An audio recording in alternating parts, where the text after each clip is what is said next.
WhatsApp everyone, welcome back to the channel. तो guys हम लोगों ने ट्रेडिंग अकाउंट पूरा कर लिया, हम लोगों ने P&L अकाउंट पूरा कर लिया। आज बारी आ चुकी है फाइनेंशियल स्टेटमेंट विदाउट एडजस्टमेंट के लास्ट टॉपिक की, जिसका नाम है बैलेंस शीट। तो आज आप लोग को थोड़ा सा बैलेंस शीट के बारे में बता दूं, एक क्वेश्चन करा देता हूं कि कैसे ट्रेडिंग P&L बैलेंस शीट बनता है और चैप्टर को समाप्त करते हैं। राइट, तो आइए जल्दी से शुरू करते हैं। कॉपी पेन ले आओ, बैलेंस शीट के बारे में कुछ चीजें पढ़ेंगे, उसके बारे में कुछ चीजें लिखेंगे एंड चैप्टर को खत्म करेंगे। चलिए लेट्स बिगिन।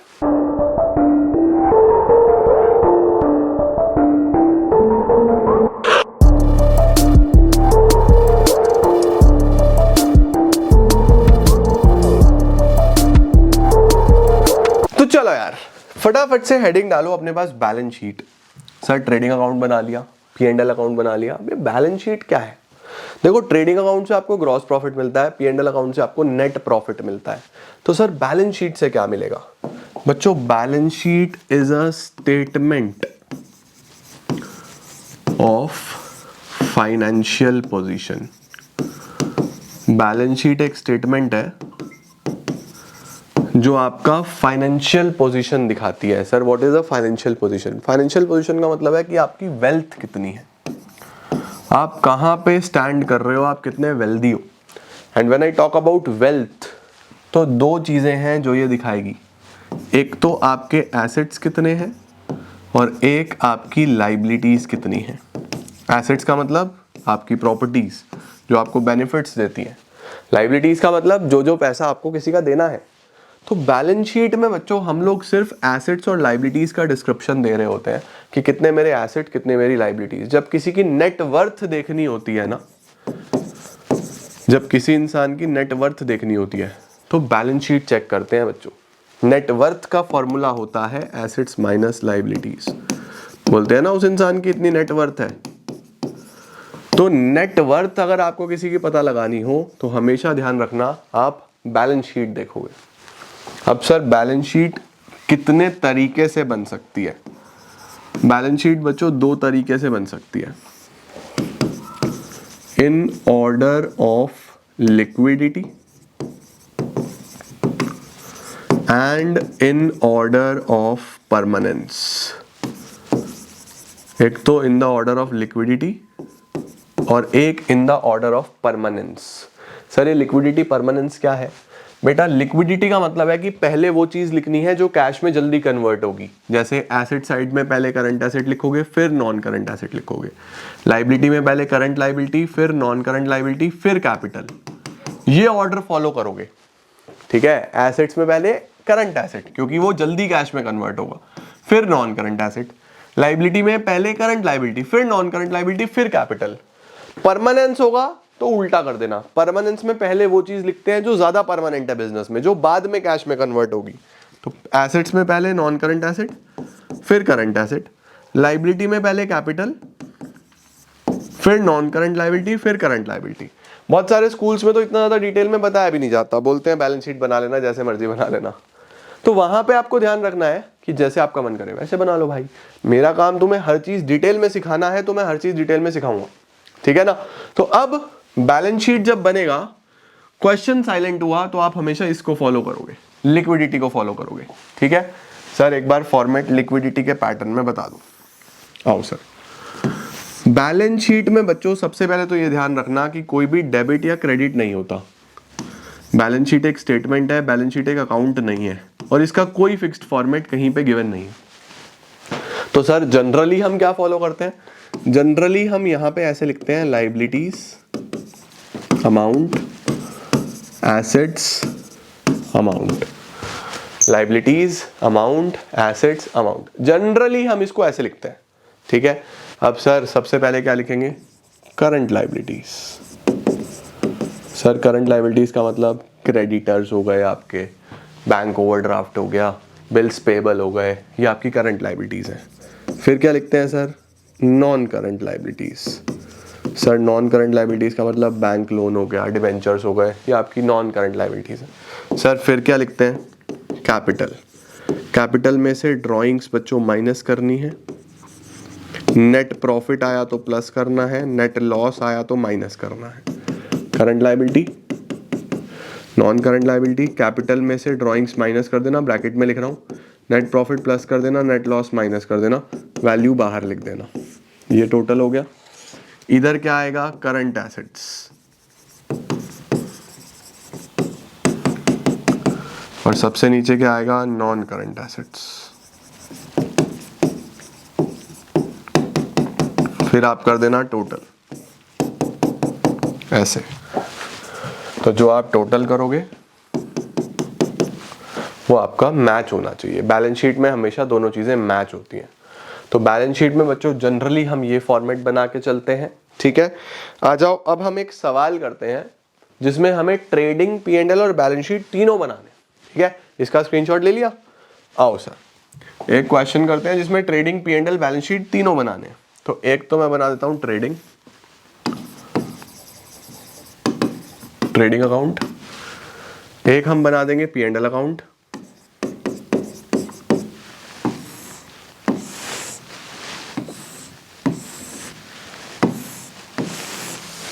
और एक हम बना देंगे balance sheet.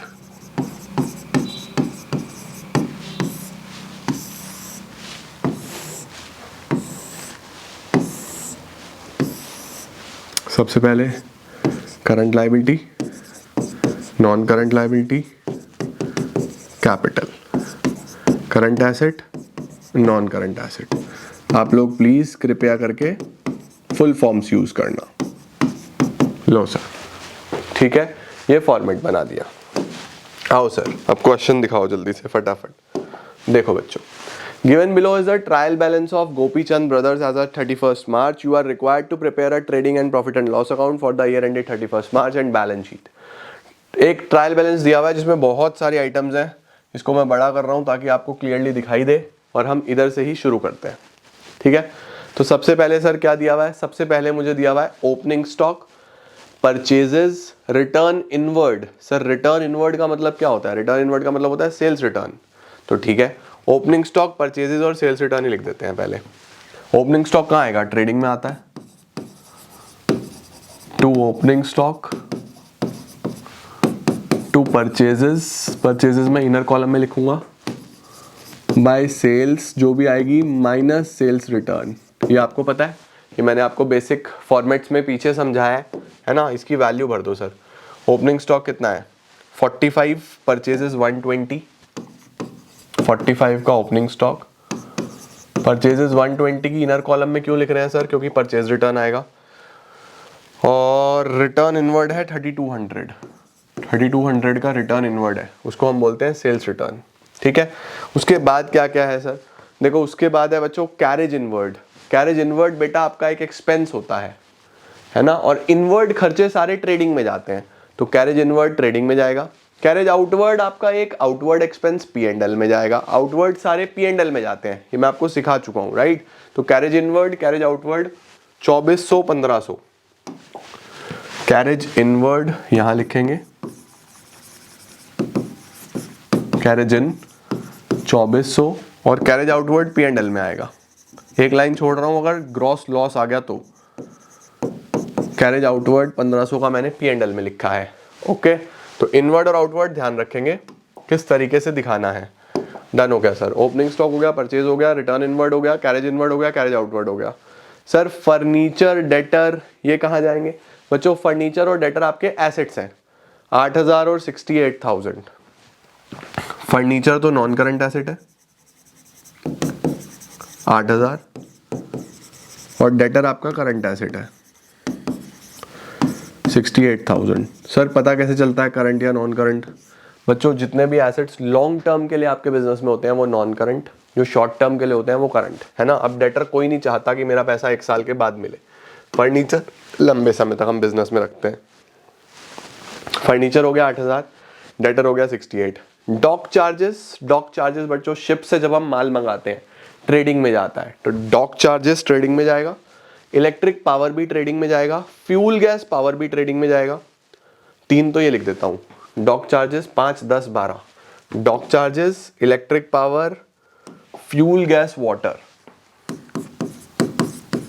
To dock charges, to power, to fuel gas water, ठीक है। 10 12 कितना था, ये था सर 5 10 और 12, 5,000, 10,000, 12,000, ठीक है सर। ये भी हो गया, इलेक्ट्रिक पावर हो गया, फ्यूल गैस वाटर हो गया। अब आ गया बैड डेट्स। बैड डेट्स क्या है सर, बैड डेट्स आपके लिए नुकसान है तो P&L में जाएगा। बैड डेट्स, एडवर्टीजमेंट, सैलरी, ये तीनों P&L में जाएंगे। बैड डेट्स, एडवर्टीजमेंट और सैलरी। आ जाओ sir. 2 bad debts, 2 advertisement, 2 salary. Sir कितने कितने हैं ये, बैड डेट्स, एडवर्टीजमेंट और सैलरी, तो ये हो गया बच्चों 1100, 25,000, 36,000, 1100, 25,000, 36,000, 1100, 25,000, 36,000, 1100, 25,000 और 36,000। उसके बाद क्या है सर, बैड डेट्स हो गया, एडवर्टीजमेंट हो गया, सैलरी हो गया। Cash in hand, cash at bank, motor vehicle, ये तीनों एसेट है। कैश, बैंक और मोटर व्हीकल तीनों हमारे एसेट्स हैं। कैश करंट एसेट होता है बच्चों, बैंक भी करंट एसेट होता है, व्हीकल आपका नॉन करंट एसेट होता है क्योंकि वो लंबे समय तक आपके बिजनेस में रहता है, ठीक है। तो कैश, बैंक और मोटर व्हीकल कितने कितने के हैं, थोड़ा सा कंफ्यूजन होता है, तो कभी भी कंफ्यूजन हो तो ऐसे 8100, 30,000, 58,000, 8100, 30,000, 58,000, 8100, 30,000, 58,000, ये यहाँ आ गया। उसके बाद क्या है, मोटर रिपेयर, रिपेयर आपका खर्चा है, रिपेयर खर्चा है तो फिर वो कहाँ जाएगा, P&L में जाएगा। इंटरेस्ट ऑन लोन, ये भी खर्चा है, ये भी P&L में जाएगा। रेंट एंड इंश्योरेंस, ये भी P&L में जाएगा। Repair, interest on loan and rent, repair, interest on loan and rent. ये बच्चों कौन सी चीज ट्रेडिंग में जाती है, कौन सी P&L में जाती है, उसके लिए प्लीज बेसिक्स एक बार जरूर देखें जो मैंने पहले बनवाए हैं। जिन बच्चों ने देख लिए हैं उनको इजी लग रहा होगा, जो नहीं देखे उनको थोड़ी सी दिक्कत आएगी। 3,000, 2,400, 24,500, 3,000, 2,400, 24,500, डन सर। इसके बाद क्या क्या है हमारे पास, इसके बाद हमारे पास है बिजनेस प्रेमिसेस, ये एक एसेट है। हाउस होल्ड एक्सपेंसेस बच्चों, इसको हम ड्राइंग्स बोलते हैं। बिजनेस प्रेमिसेस 1,06,000 की, ड्राइंग्स 33,000 रुपए की। प्रेमिसेस 1,06,000, ड्राइंग्स कैपिटल में से माइनस करते हैं 33,000। लो सर, ड्राइंग्स बच्चों कैपिटल में से माइनस कर दी और 1,06,000 की हमने प्रेमिसेस लिख दी, ठीक है। चलो सर, ये तो हो गया हमारे पास कुछ आइटम्स, अभी कुछ रह रही हैं जैसे क्रेडिटर्स 22,100, रिटर्न आउटवर्ड्स। क्रेडिटर्स बच्चों लाइबिलिटी है, करंट लाइबिलिटी है, तो क्रेडिटर्स कितने का है, 22,100, पहले इसी को लिख लो। क्रेडिटर्स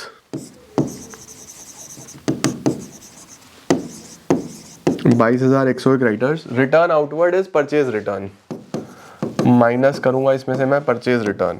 कितनी थी रिटर्न आउटवर्ड, रिटर्न आउटवर्ड है सर 2,500 रुपए की, 2,500।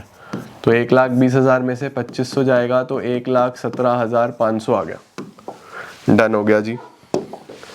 क्रेडिटर्स हो गए, रिटर्न आउटवर्ड्स हो गए। सेल्स कितना है 350, कैपिटल है 2 लाख। सेल्स 350, कैपिटल है 2 लाख।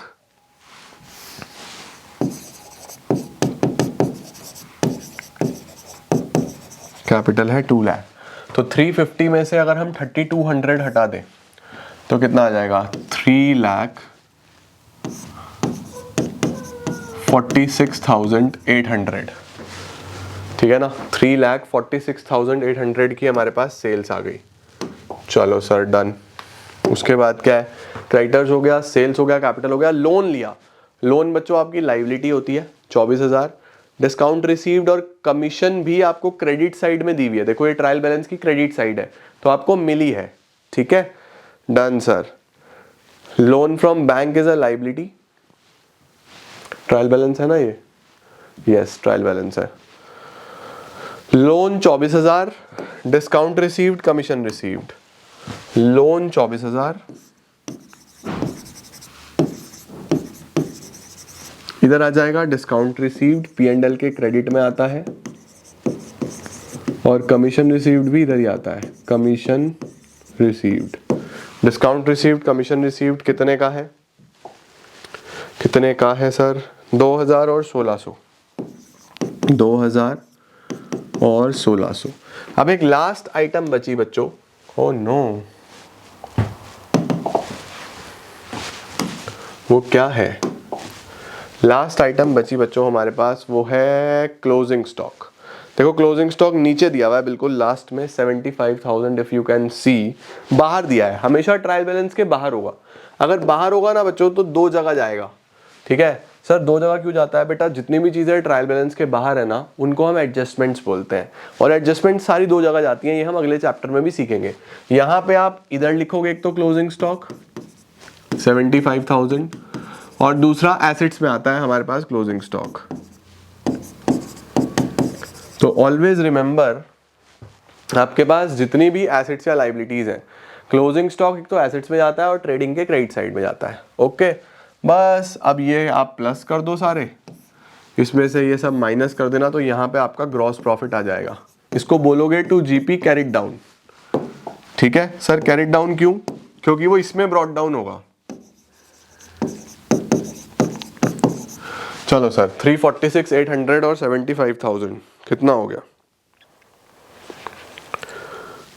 346,800,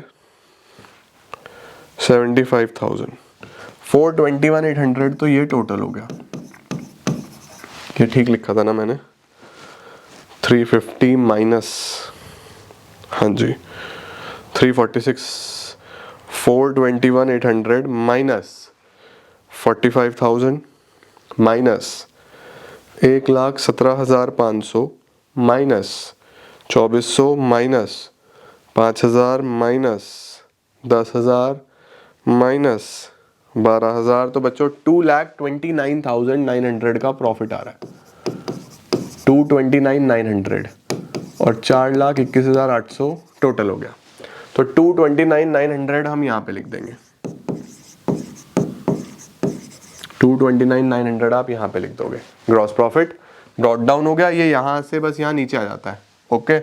अब आप इधर का टोटल लगाओगे, उसमें से ये सब माइनस करोगे, तो आपके पास यहाँ पे नेट प्रॉफिट आ जाएगा, to net profit 229,900 plus 2,000 plus 1,600, 2,33,500। तो 2,33,500 में से बच्चों ये सब खर्चे हटाओ, माइनस 1,500, 1,100, 25,000, 36,000, 3,000, 2,400, 24,500, 1,40,000 का बच्चों नेट प्रॉफिट आया। और इस नेट प्रॉफिट को क्या करते हैं, ट्रांसफर टू कैपिटल, 1,40,000 कैपिटल में जोड़ दो, कितना फाइनल आएगा, 1,40,000 प्लस 2,00,000 माइनस 33,000, 3,07,000 बच्चों यहाँ पे आ गया कैपिटल का वैल्यू। अब हमें बस बैलेंस शीट का टोटल लगाना है। अगर टोटल मैच हो गया इसका मतलब सब कुछ ठीक है, मैच नहीं हुआ तो कुछ ना कुछ हमने गलती कर दी।